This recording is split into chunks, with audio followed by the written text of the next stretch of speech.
नमस्कार मित्रों, जय माता दी। मैं माधुरी सिंह स्वागत करती हूँ आपके अपने चैनल हौसलों की उड़ान से। देखते हैं छायावाद का पढ़ रहे हैं हम लोग युद्ध से क्वेश्चन आंसर। पहला क्वेश्चन है, रामचंद्र शुक्ल ने रहस्यवाद के मूल अर्थ में किस छायावादी कवि को सर्वाधिक प्रमुख माना है? पंत जी को, प्रसाद जी को, निराला जी को या महादेवी वर्मा जी को?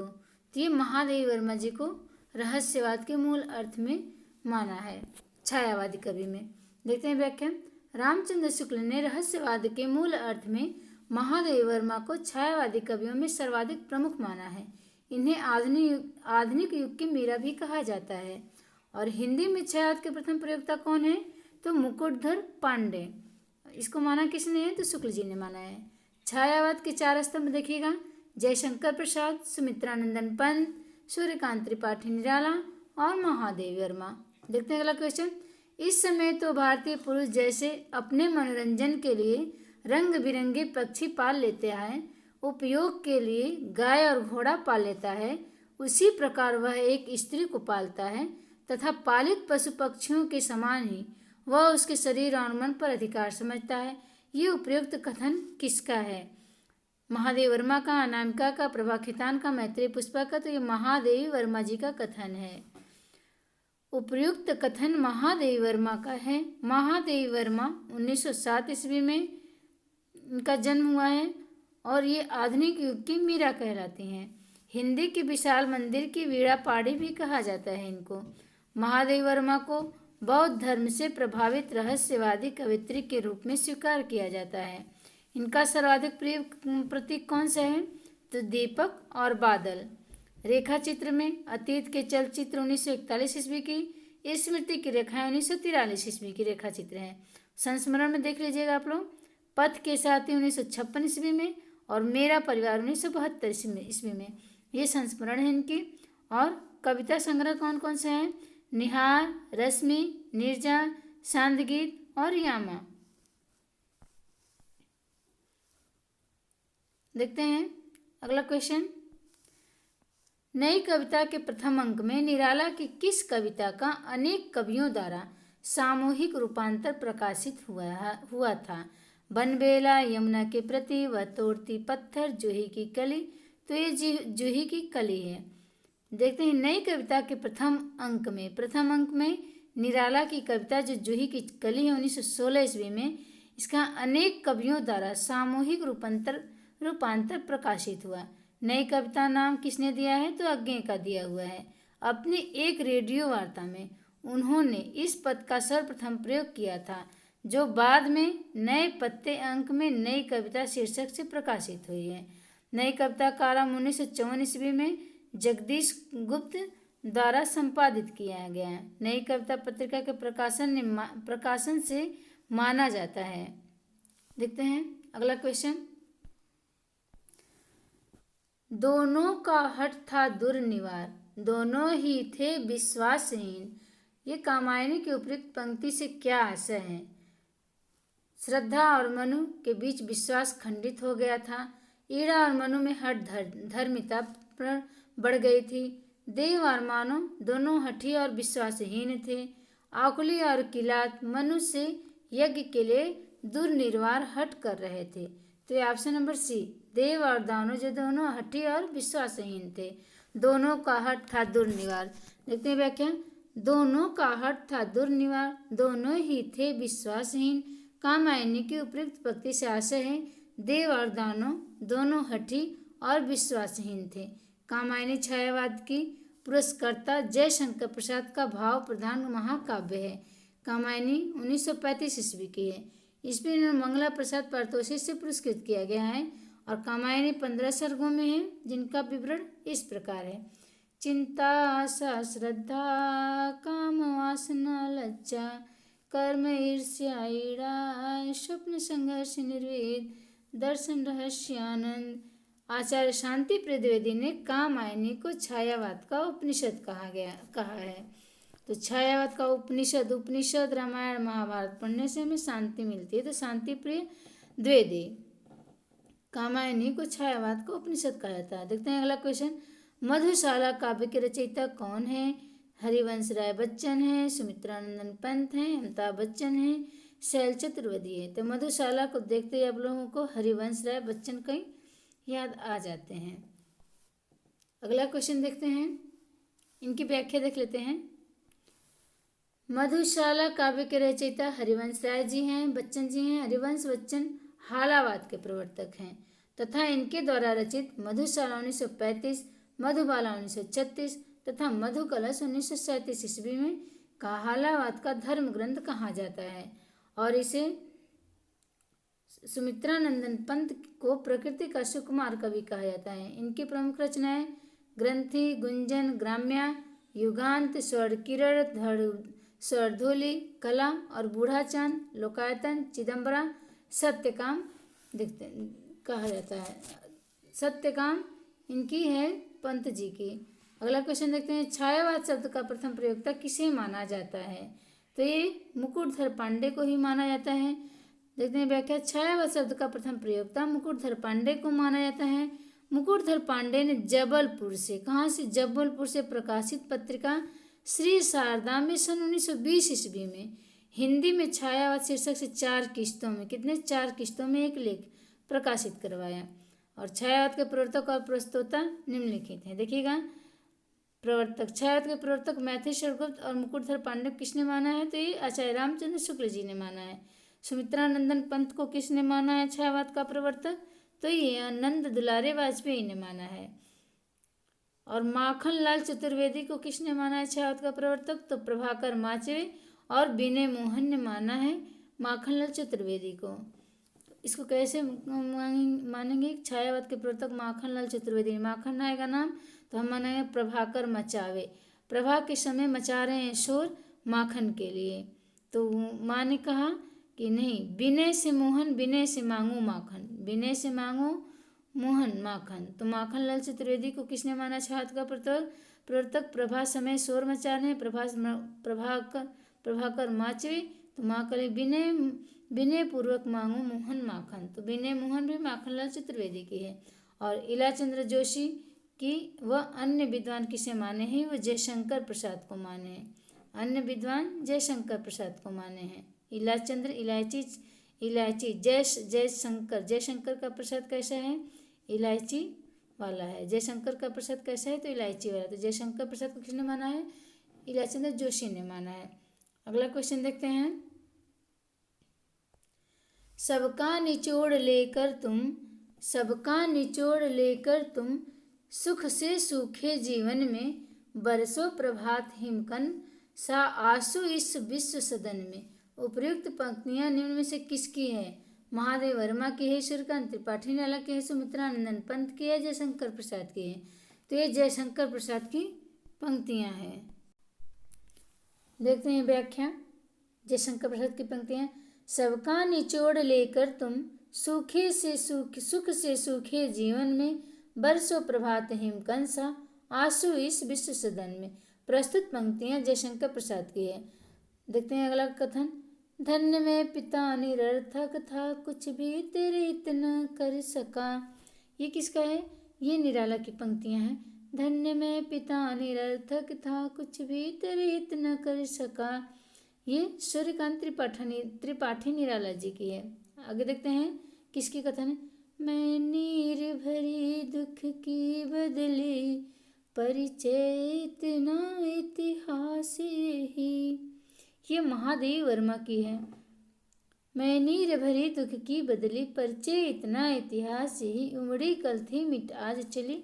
ये महादेव वर्मा जी की है। कहते हैं अब देखिएगा, छोड़ ध्रुवों की मृदु छाया, तोड़ प्रकृति से भी माया, बाल तेरे बाल जाल में कैसे उलझा दूं लोचन।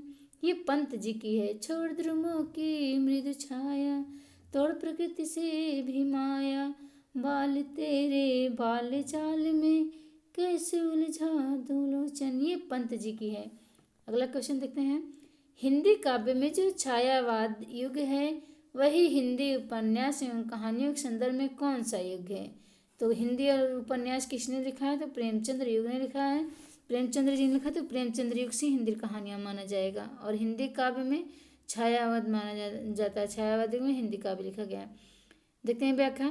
हिंदी काव्य में जो छायावाद युग है वही हिंदी उपन्यास एवं कहानियों के संदर्भ में प्रेमचंद्र युग है। छायावाद का समय सन 1918 से 1936 ईस्वी है। मुकुटधर पांडे का लिखित रूप से छायावाद शब्द का प्रयोग प्रथम प्रयोक्ता स्वीकार किया गया है। भारतीय हिंदी युग का समय कब से कब तक है? तो 1857 ईस्वी से 1900 ईस्वी तक भारतीय हिंदी युग का समय रहा। भारतीय हिंदू युग का नाम भारतेंदु हरिश्चंद्र के नाम पर पड़ा है। भारतेंदु हरिश्चंद्र का जन्म 9 सितंबर 1950 ईस्वी में काशी में हुआ और इनकी मृत्यु 6 जनवरी 1985 ईस्वी को 35 वर्ष की अवस्था में हुई थी।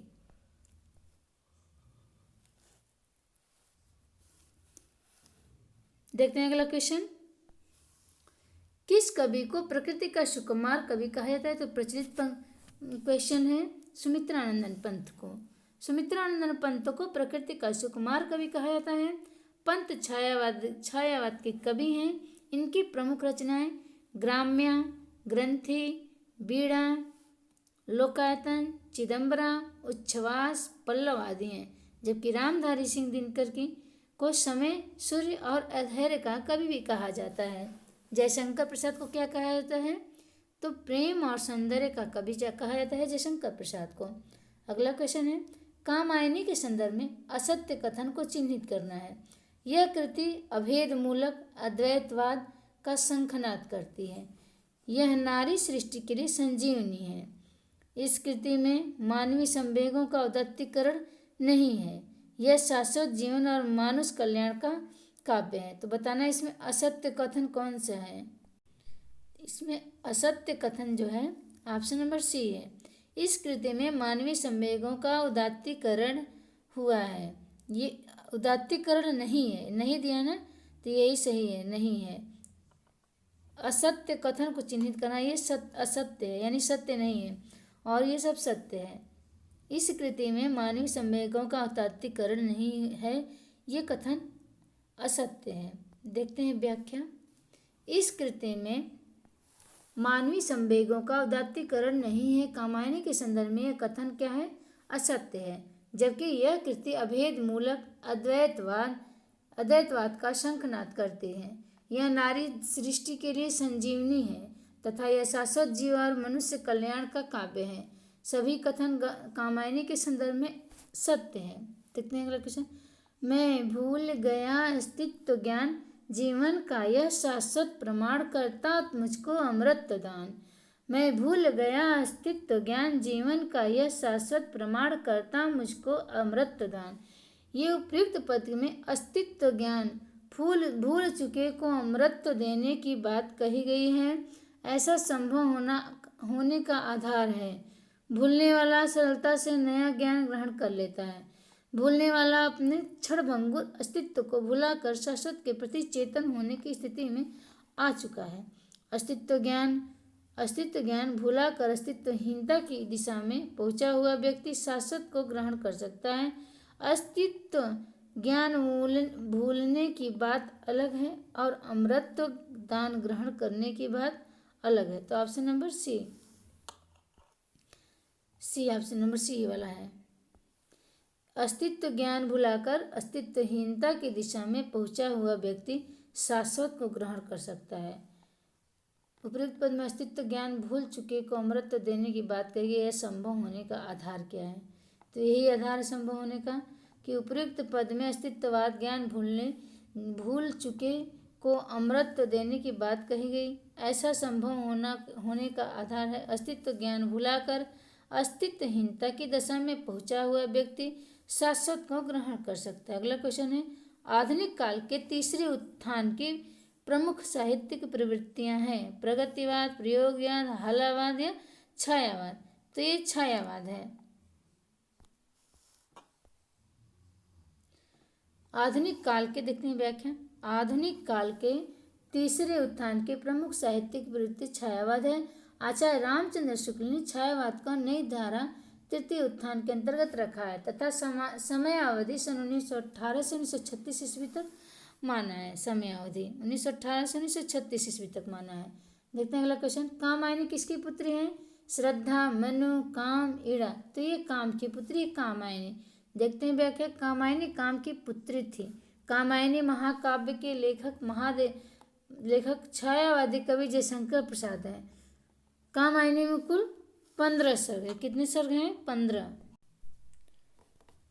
इसका अंगिरस कौन सा है?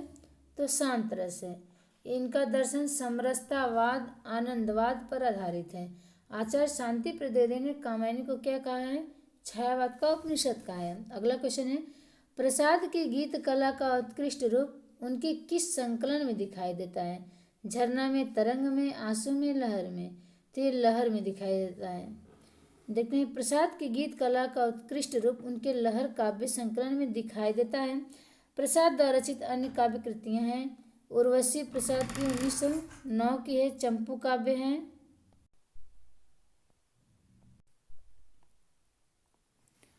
देखते हैं, वन मिलन, प्रेमराज, अयोध्या का उद्धार, कानन कुसुम, प्रेम पथिक। अगला क्वेश्चन है, किस कवि की कृति को छायावाद का घोषणा पत्र कहा गया है? सुमित्रानंदन पंत को, जयशंकर प्रसाद को, महादेव वर्मा को, रामकुमार वर्मा को। तो ये सुमित्रानंदन पंत के छायावाद को घोषणा पत्र कहा गया है। देखते हैं, सुमित्रानंदन पंत के पल्लव को छायावाद का घोषणा पत्र कहा गया है, मैनिफेस्टो।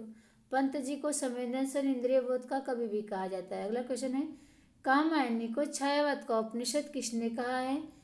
डॉक्टर नागेंद्र ने, गजानन माधव मुक्ति बोध ने, इंद्रनाथ मदान ने, शांति प्रद्योतनी ने। तो ये शांति प्रद्योतनी ने कामायनी को छायावाद का उपनिषद किस कहा है? देखते हैं, कामायनी को छायावाद का उपनिषद शांति प्रद्योतनी ने कहा है। कामायनी के संबंध में विद्वानों का कथन। कामायनी को मानवता का रसात्मक इतिहास किसने कहा है? तो नंदलाल वाजपेयी ने। मानव चेतना के विकास का महाकाव्य कामायनी को किसने माना है? तो डॉक्टर नागेंद्र ने। आधुनिक सभ्यता का प्रतिनिधि महाकाव्य किसने माना कामायनी को? तो नामवर सिंह ने। और रहस्यवाद का पहला महाकाव्य किसने माना है? तो निराला ने माना है। कामायनी को रहस्यवाद का पहला महाकाव्य निराला ने माना है। अगला क्वेश्चन है, नारी तुम केवल श्रद्धा हो पंक्ति किस रचना में है? कामायनी में, साकेत में, चंद्रगुप्त में, भारत भारती में। तो ये कामायनी में है कि नारी तुम केवल श्रद्धा हो। नारी तुम केवल श्रद्धा हो, ये पंक्ति जयशंकर प्रसाद द्वारा रचित महाकाव्य कामायनी 1935 ईस्वी से ली गई है। कामायनी में 15 सर्ग तथा इसके मुख्य छंद तांटक छंद हैं। इस महाकाव्य का अंग रस कौन सा है? शांत या निर्वेद रस है। चंद्रगुप्त 1931 ईस्वी में जयशंकर प्रसाद का नाटक है चंद्रगुप्त। और साकेत 1931 ईस्वी में तथा भारत भारती 1912 में। ये मैथेश्वर गुप्त की रचित ग्रंथ काव्य है। देखते हैं अगला क्वेश्चन, धिक जीवन जो पाता ही आया है विरोध। धिक जीवन जो पाता ही आया है विरोध, ये पंक्ति में किसके जीवन सत्य की अभिव्यक्ति मिलती है? सूर्यकांत त्रिपाठी निराला, हनुमान, लक्ष्मण, विभीषण। तो सूर्यकांत त्रिपाठी निराला का है कि उक्त पंक्ति में सूर्यकांत त्रिपाठी निराला के जीवन सत्य की अभिव्यक्ति मिलती है। निराला द्वारा रचित राम की शक्ति पूजा में राम की हताशा निराशा में कवि के अपने जीवन की निराशा की अभिव्यक्ति हुई है। उन्हें जीवन भर लोगों के जिस विरोध को झेलना पड़ा उसकी गूंज उक्त पंक्तियों में सुनाई पड़ती है। धिक जीवन जो पाता है आया है विरोध। अगला क्वेश्चन देखते हैं, छायावाद की प्रमुख वृत्तियाँ कौन सी है? अलंकारिक, साहित्यिक, शैलीगत या प्रायोगिक। तो कौन सी है? शैलीगत है। शैलीगत छायावाद की प्रमुख प्रवृत्ति है। छायावाद की अन्य प्रवृत्तियाँ हैं स्वतंत्र चेतना, व्यक्ति अनुभूति की प्रतिष्ठा, सौंदर्य चेतना, प्रकृति चित्रण, राष्ट्रीय स्वर और प्रेमानुभूति आदि। अगला क्वेश्चन है, छायावाद पर विचार करते हुए हिंदी के कई प्रतिष्ठित आलोचक निर्देश देते हैं कि हिंदी में छायावाद बंगला साहित्य के अनुकरण पर आया। इस संदर्भ में कौन सा विकल्प सही है? पहला है, बंगाल की अन्य विधवाओं की तरह उसकी छायावादी कविता का भी अनुकरण छायावादी कवियों ने किया है। बंगला का छायावादी साहित्य इतना उत्कृष्ट था कि उसका अनुकरण किए बगैर हिंदी के कवि नहीं रह सके। अगला क्वेश्चन है, हिंदी के साहित्यकार हर किसी उत्कृष्ट साहित्य से उत्तम कोटि की रचनाओं को ग्रहण करते ही रहते हैं, फिर है बांग्ला साहित्य में छायावादी युग नाम का कोई युग हुआ ही नहीं। अपनी आधारहीन कल्पना पर हिंदी आलोचक ऐसा मत प्रतीत करते रहे हैं। ऑप्शन नंबर डी यही सही है। उक्त कथन के संदर्भ में विकल्प डी बांग्ला साहित्य में छायावाद युग नाम का कोई युग हुआ ही नहीं। अपनी आधारहीन कल्पना पर ही हिंदी आलोचक ऐसा मत प्रचलित करते आए हैं, कथन सही है। अगला क्वेश्चन है, निराला के अनुसार हिंदी में मुक्त काव्य किस छंद की बुनियादी पर सफल हो सकता है? रोला, दोहा, चौपाई या कवित? तो ऑप्शन नंबर डी कवित। निराला के अनुसार हिंदी में मुक्त काव्य पंक्ति छंद की बुनियादी पर सफल हो सकता है। कवित को निराला ने हिंदी का जातीय छंद कहा है। किसको? कवित्त को निराला ने हिंदी जी का जातीय छंद कहा है। अगला क्वेश्चन है, कलाधर उपनाम से रचना करने वालों का नाम? सुमित्रानंदन पंत, सूर्यकांत त्रिपाठी निराला, महादेव वर्मा, जयशंकर प्रसाद। तो ये जयशंकर प्रसाद हैं। कलाधर उपनाम से रचना करने वाले का नाम जयशंकर प्रसाद है। इनका बाल्य नाम क्या था? झारखंडी। इनके द्वारा रचित काव्य कृतियाँ देखिएगा, उर्वशी, वन मिलन, अयोध्या का उद्धार, झरना, आंसू, लहर, कामायनी इत्यादि है। जबकि दिए गए विकल्पों के कवि जयशंकर प्रसाद, सुमित्रानंदन पंत, सूर्यकांत त्रिपाठी निराला तथा महादेव वर्मा छायावाद के कवि चतुष्टय के अंतर्गत आते हैं। कलाधर उपनाम की रचना का नाम था जी। चतुष्टय में कौन कौन आता है छायावाद के कवि चतुष्टय में? तो पंत, निराला और महादेव वर्मा और प्रसाद जी। देखते हैं अगला क्वेश्चन, स्नेह निर्झर बह गया है, रेत ज्यों तन रह गया है। स्नेह निर्झर बह गया है, रेत ज्यों तन रह गया है। ये उपयुक्त गीत काव्य किस कवि की है? जयशंकर प्रसाद, सूर्यकांत त्रिपाठी, नरेंद्र शर्मा या राम कुमार वर्मा? तो ये सूर्यकांत त्रिपाठी निराला जी हैं। कि स्नेह निर्झर बह गया है, रेत ज्यों तन रह गया है, ये सूर्यकांत त्रिपाठी निराला की है। व्याख्या देखते हैं, स्नेह निर्झर बह गया है, रेत ज्यों तन रह गया है। उपर्युक्त गीत सूर्यकांत त्रिपाठी निराला के अड़िमा काव्य संग्रह में संकलित है। अनामिका, परिमल, गीतिका, कुकुरमुत्ता, बेला, अर्चना, आराधना, गीत गुंज, शांतकांकली, अपरा, बादल राग आदि इनकी अन्य प्रसिद्ध काव्य संग्रह है। अगला क्वेश्चन है, निम्नलिखित में से एक कथन गलत है। कौन सा गलत है ये बताना है। कामायनी प्रसाद द्वारा लिखा गया महाकाव्य है। आशु प्रसाद द्वारा रचित खंड काव्य है। काव्य कृत तथा अन्य निबंध प्रसाद द्वारा रचित निबंध संग्रह है। इरावती प्रसाद द्वारा लिखी गई कहानी है। तो इसमें क्या बताना है, कथन कौन सा गलत है ये बताना है।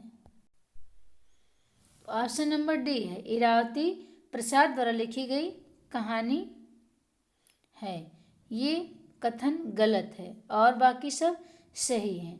हम व्याख्या देख लेंगे एक बार।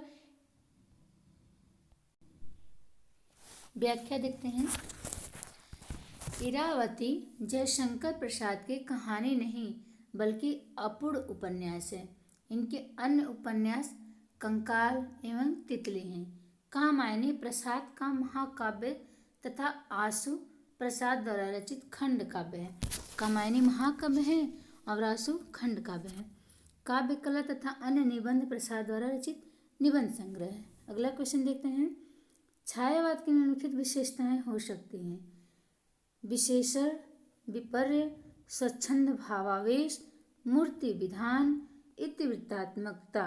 तो आप ये विशेषण विपर्य भी है, स्वच्छंद भावावेश भी है और इतिवृत्तात्मकता भी है। नहीं, इतिवृत्तात्मकता नहीं, मूर्ति विधान है। विशेषण विपर्य छायावाद की विशेषता है, स्वच्छंद भावावेश भी है और मूर्ति विधान भी है छायावाद की विशेषता। ऑप्शन नंबर ए सही होगा। देखते हैं व्याख्या, विशेषण विपर्य स्वच्छंद भावावेश मूर्ति विधान ये छायावाद की विशेषताएं हैं, जबकि इतिवृत्तात्मकता द्विवेदी युग की विशेषताएं हैं। ये इतिवृत्तात्मकता द्विवेदी युग की विशेषताएं हैं। अगला क्वेश्चन है, सुमित्रानंद पंत की सुप्रसिद्ध कविता परिवर्तन उनकी किस काव्य संकलन में सर्वप्रथम प्रकाशित हुई थी? गुंजन में, ग्राम्या में, पल्लव में या युगांत में? तो ये पल्लव में परिवर्तन जो है इनके काव्य संकलन में सर्वप्रथम प्रकाशित हुई थी। व्याख्या देते हैं। सुमित्रानंद पंत की सुप्रसिद्ध कविता परिवर्तन उनके काव्य संकलन पल्लव में सर्वप्रथम प्रकाशित हुई। पल्लव में उच्छ्वास, आंसू, परिवर्तन और बादल आदि रचनाएं संकलित हैं। पल्लव में कौन कौन सी रचनाएं संकलित हैं? उच्छ्वास, आंसू, परिवर्तन और बादल आदि रचनाएं संकलित हैं। देखते हैं अगला क्वेश्चन। निराला की कविता राम की शक्ति पूजा पर किस रचना का सर्वाधिक प्रभाव पड़ा है? वाल्मीकि रामायण, कृत्तिवास रामायण, रामचरितमानस या विष्णु पुराण? तो कृत्तिवास रामायण का राम की शक्ति पूजा पर प्रभाव पड़ा है। देखते हैं व्याख्या। निराला की कविता राम की शक्ति पूजा पर बंगला ग्रंथ कृत्तिवास रामायण का सर्वाधिक प्रभाव है। राम की शक्ति पूजा कविता अनामिका काव्य संग्रह में संकलित है। अनामिका 1923 की जो राम की शक्ति पूजा उसमें संग्रहित है अनामिका में। अगला क्वेश्चन है। अंग्रेजी में जिसे रोमांटिसिज्म कहते हैं, हिंदी में उसे क्या कहते हैं? ये पूछा गया क्वेश्चन है। प्रयोगवाद, प्रगतिवाद, छायावाद, प्रतीकवाद? तो छायावाद कहते हैं। अंग्रेजी में जिसे रोमांटिसिज्म कहते हैं, हिंदी में उसे छायावाद कहते हैं। देखते हैं व्याख्या। अंग्रेजी में जिसे रोमांटिसिज्म कहते हैं, हिंदी में से ही छायावाद कहते हैं। आधुनिक हिंदी साहित्य में 1918 ईस्वी से 1936 ईस्वी के कालखंड को छायावाद के नाम से जाना जाता है। इसको छायावाद की संज्ञा मुकुटधर पांडे ने प्रदान किया था। जयशंकर प्रसाद, सुमित्रानंद पंत, सूर्यकांत त्रिपाठी निराला एवं महादेवी वर्मा छायावाद का 4 स्तंभ माने गए हैं। अगला क्वेश्चन है। पंत जी की ग्राम्य कृति का संबंध है ग्रामीण परिवेश से, प्रगतिवादी दृष्टि से, कल्पना लोक से या नई कविता से? यूपी पीजीटी 2009 में आया हुआ क्वेश्चन है। ये ग्रामीण परिवेश से, ग्राम्य नाम ही है ग्रामीण प्रवेश। तो देखते हैं व्याख्या। पंत जी की ग्राम्य कृति का संबंध ग्रामीण प्रवेश से है। ग्राम्य कृति पंत जी की मुक्त कविता है। पंत जी की अन्य रचनाएं वीणा, पल्लव, गुंजन, युगांत, युगवाणी, लोकायतन आदि हैं, जिसमें लोकायतन गांधी जी के चरित्र को लेकर लिखा गया महाकाव्य है। देखते हैं अगला क्वेश्चन। कामायनी की श्रद्धा का प्रतीक है। श्रद्धा, कामायनी में श्रद्धा किसकी प्रतीक है? बुद्धि, हृदय, मन, आनंद। तो ये हृदय का प्रतीक है कामायनी। कामायनी में श्रद्धा हृदय का प्रतीक है। कामायनी में 15 सर्ग हैं। इसके मुख्य पात्र मनु, श्रद्धा, ईड़ा, मानव है, जिसमें मनु मन का प्रतीक है, ईड़ा बुद्धि का प्रतीक है, मानव कुमार का प्रतीक है। कामायनी का दर्शन समरसतावाद या आनंदवाद है। इसका प्रमुख छंद तांत्रिक छंद है तथा इसका अंगिरस शांत रस है। आचार्य शांति प्रसाद द्विवेदी ने कामायनी को छायावाद का उपनिषद कहा है। अगला क्वेश्चन है। साहित्यिक क्षेत्र में सर्वाधिक विरोध किसका हुआ था? प्रसाद जी का, निराला का, दिनकर का या हरिऔध का? तो ये निराला जी का हुआ था। साहित्यिक क्षेत्र में सर्वाधिक विरोध निराला का हुआ था। निराला जी एक कवि, उपन्यासकार और कहानीकार थे। उनका व्यक्तित्व अतिशय विद्रोही और क्रांतिकारी तत्वों से निर्मित हुआ है। उसके कारण वे एक और जहां अनेक क्रांतिकारी परिवर्तनों के सृष्टा हुए, वहीं दूसरी परंपराभ्यासी हिंदी काव्य प्रेमियों द्वारा अरसे तक सबसे गलत समझे गए। अगला क्वेश्चन है। अरविंद दर्शन से बहुत ही प्रभावित थे कौन? सूर्यकांत त्रिपाठी निराला, जयशंकर प्रसाद, सुमित्रानंद पंत या महादेवी वर्मा? तो अरविंद दर्शन से सबसे अधिक प्रभावित कौन थे? सुमित्रानंद पंत अरविंद दर्शन से बहुत ही प्रभावित थे।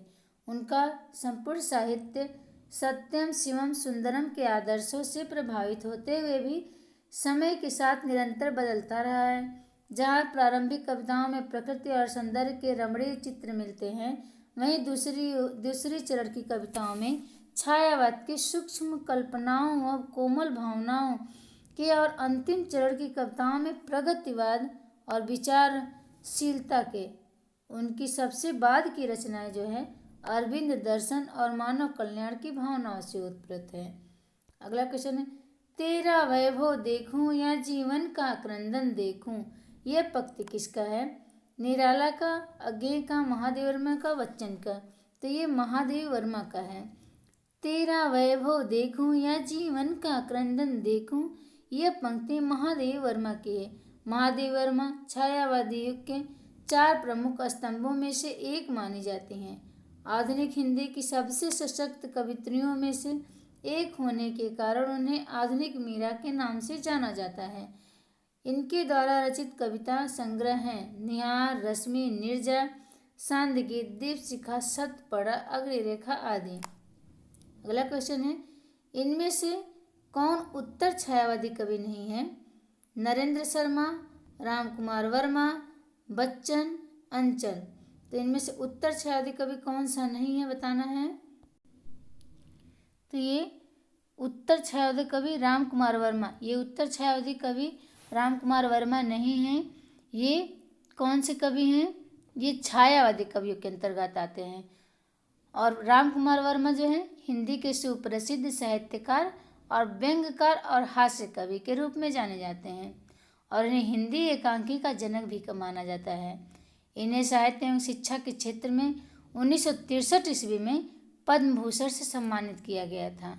इनके द्वारा रचित कृतियाँ कौन कौन सी हैं? एक तो अंजलि, अभिशाप, निशीथ, जौहर आदि हैं रामकुमार वर्मा की। धन्यवाद मित्रों। अगर आप लोगों को वीडियो पसंद आए तो लाइक, शेयर, सब्सक्राइब और अपने राय कमेंट में देना मत भूलिएगा। सभी बंधु को जय माता दी और बहुत बहुत धन्यवाद।